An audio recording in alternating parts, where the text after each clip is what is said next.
All right, everybody. Welcome back to the Book of Shadows YouTube channel. I want to thank you for joining me today, and I hope your day's off to a really great start.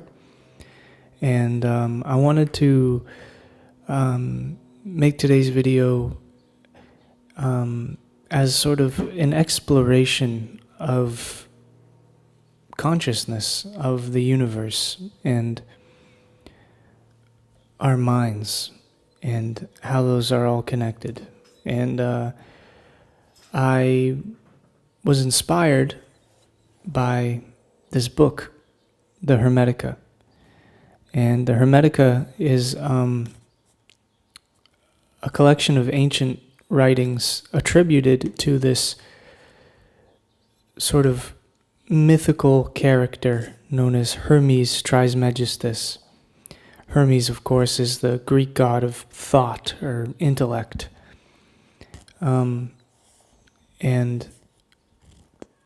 it's actually this Greek god is based off of an older Egyptian deity known as Thoth, which is where we get the word thought from. I don't know if you can hear my cat in the background is having a temper tantrum, but she'll be fine. Anyway, I want to open with a reading from the third chapter in this text, where Hermes is having this sort of divine revelation and is in communion with this being known as Atum. And Atum is another Egyptian deity, actually the original Egyptian deity, the all-creator, the all-encompassing being. So let's start with that reading, and then we'll talk more. And yeah, all right. Give me your whole awareness and concentrate your thoughts. For knowledge of Atum's being requires deep insight, which comes only as a gift of grace. It is like a plunging torrent of water, whose swiftness outstrips any man who strives to follow it, leaving behind not only the hearer, but even the teacher himself. To conceive of Atum is difficult. To define him is impossible. The imperfect and the impermanent cannot easily apprehend the eternally perfected. Atum is whole and constant. In himself he is motionless, yet he is self-moving. He is immaculate, incorruptible, and everlasting. He is the supreme absolute reality. He is filled with ideas which are imperceptible to the senses, and with all-embracing knowledge. Atum is primal mind. He is too great to be called by the name Atum. He is hidden, yet obvious everywhere. His being is known through thought alone, yet we see his form before our eyes. He is bodiless, yet embodied in everything. There is nothing with which he is not. He has no name, because all names are his name. He is the unity in all things, so we must know him by all names, and call everything Atum. He is the root and source of all.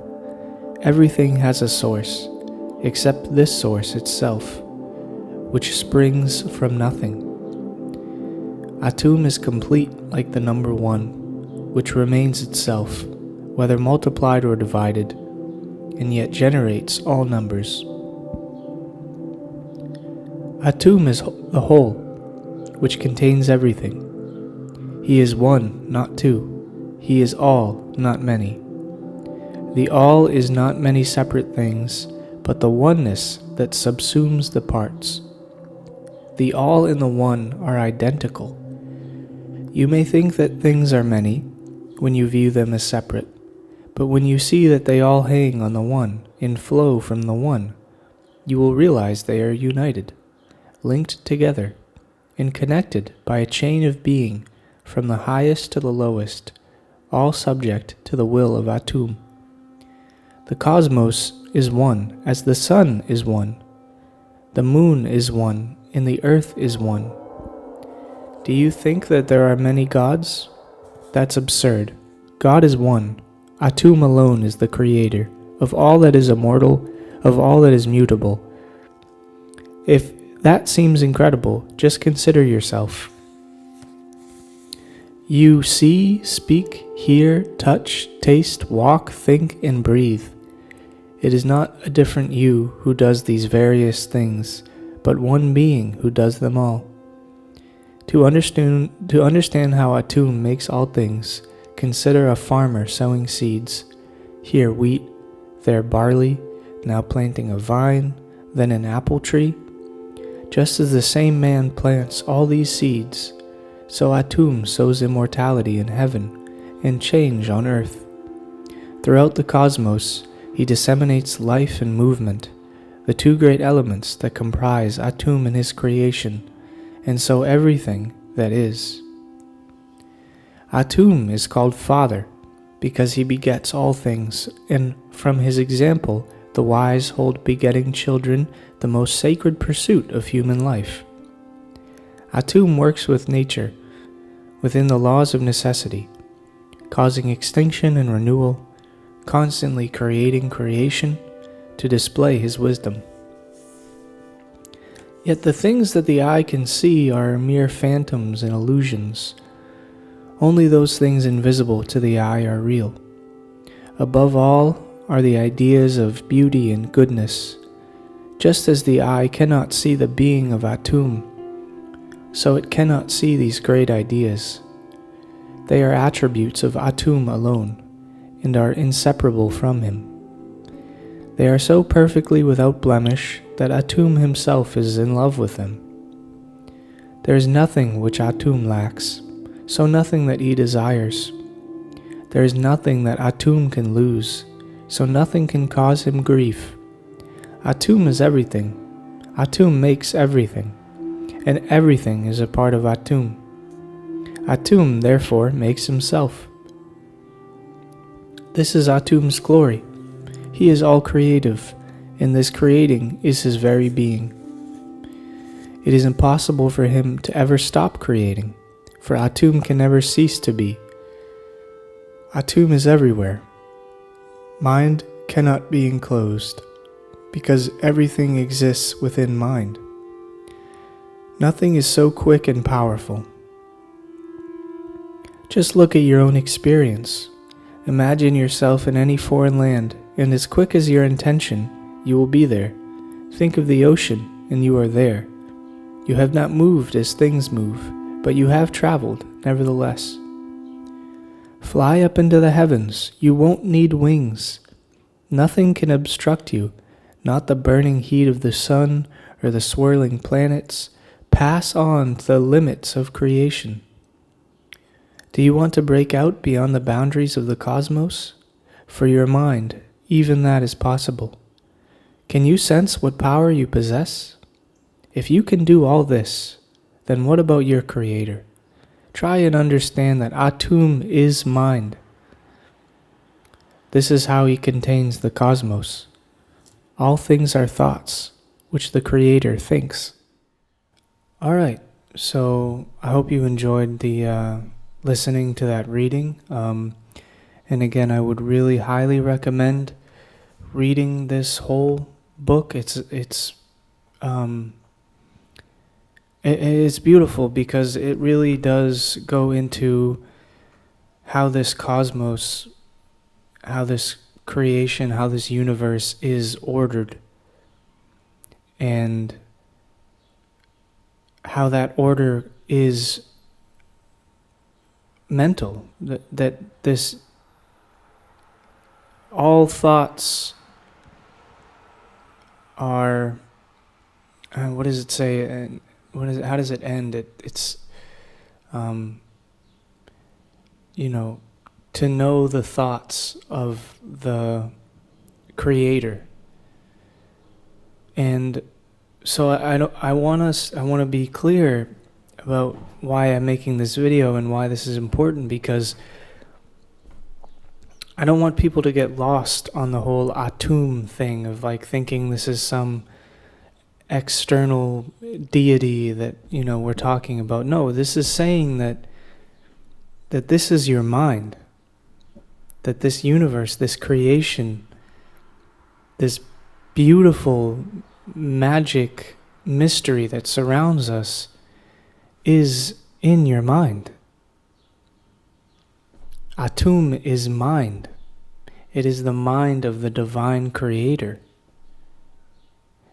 And Hermes Trisemegistus was just a man, but he rose to that level of knowing the creator, of knowing Atum. And we can all do that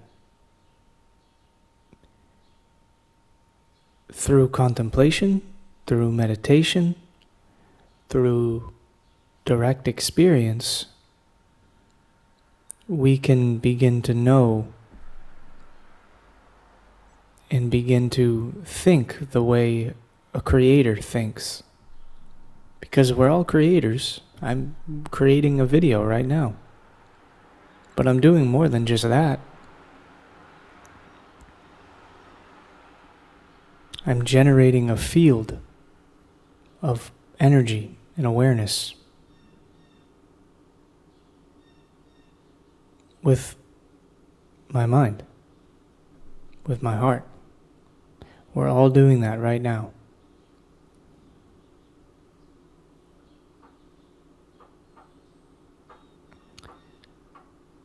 So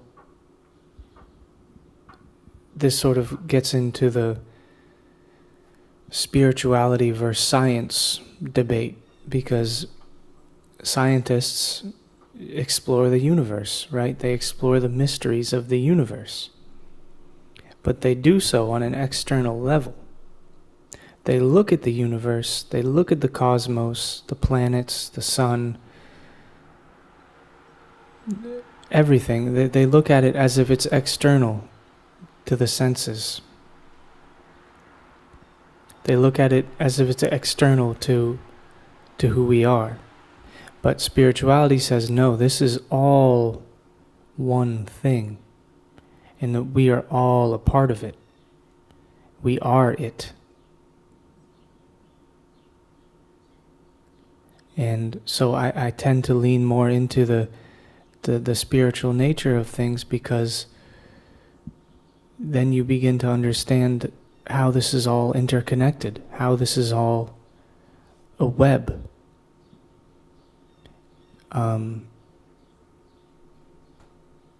And again, the Hermetica, beautiful text.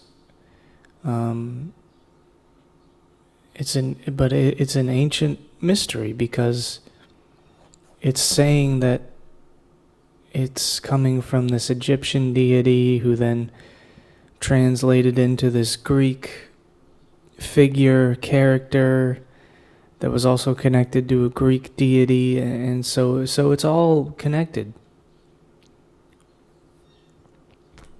It's all one thing. It's saying the same thing. It's about connecting to the living mind.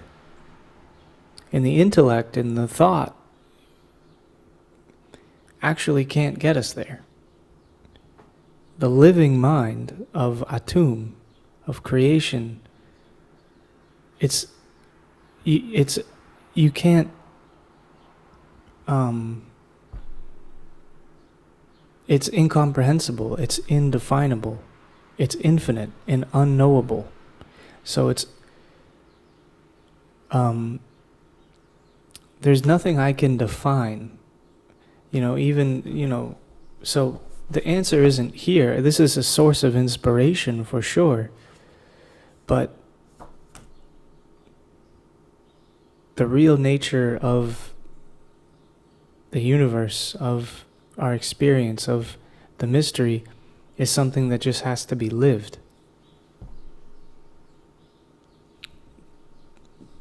So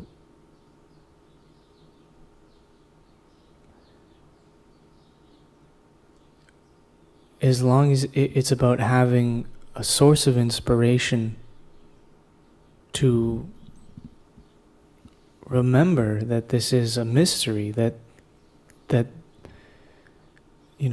this is all the mind of the Creator speaking now. And it speaks, and of course in this text it's gendered. It's saying he, Atum is a he, and that's also sort of misleading. You can get caught up on thinking that it's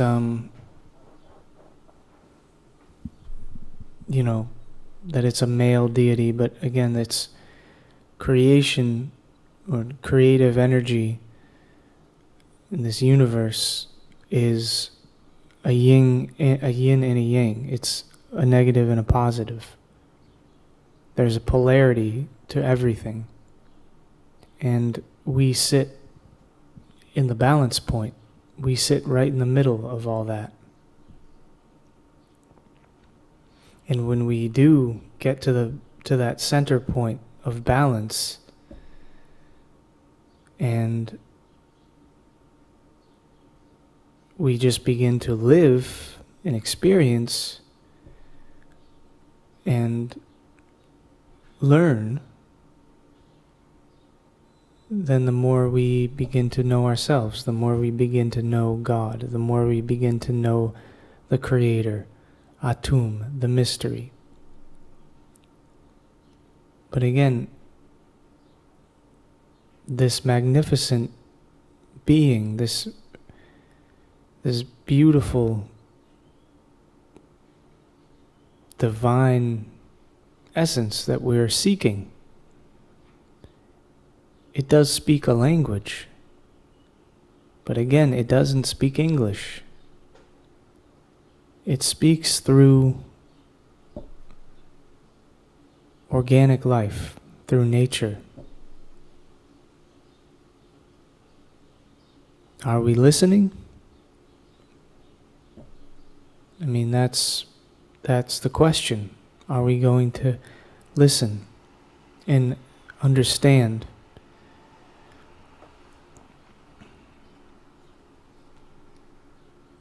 Because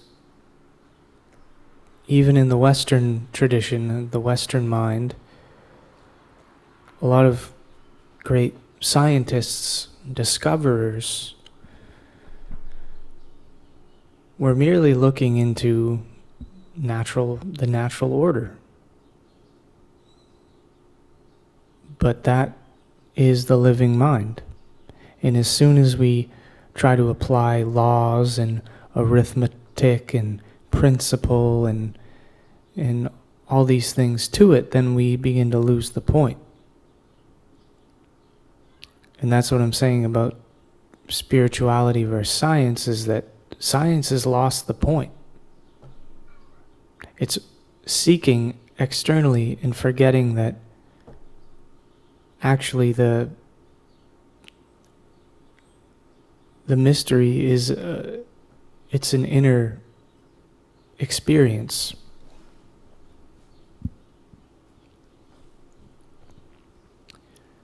So that is, I believe, the true nature of the mind, of the universe. It's a living being. And it's not just me, it's not just you, it's not just my cat, it's not just this plant I almost knocked over. It's the thread or the web that encompasses all those things into one. And it's an energy that we can't see, but is there. And learning how to work with that energy and to understand it through meditation is the key that unlocks the gateway towards meeting your higher self, towards having this sort of revelation that Hermes Trisemegistus is having in the Hermetica, which again I would recommend reading. Okay, so that's it for today. I felt inspired, and I felt that the things I'm saying I know have been said before. I don't think I'm saying anything new, and there's nothing new under the sun. But it's still beautiful. It's beautiful to be a part of a mystery, to be a part of something bigger than you. And just by making this video, putting it on YouTube, and having people watch it and see it, reminds me that there's something bigger than me that I'm a part of. And that's awesome. So thanks for being a part of it too. Just remember you are a part of it. But it's not all about you, it's not all about me. But it's all one thing. And I'm saying too many words, so I'm gonna go. Alright. I hope you have a beautiful rest of your day. And we'll be back soon. And it's the 4th of July. If you're celebrating, I don't know what we're celebrating, honestly. But that could be the subject of a whole nother video, honestly. But, if you want to drink some Bud Lights and light off some fireworks and terrorize the ecosystem, then be my guest. I'm not going to do that. But anyway, have a lovely day. Goodbye.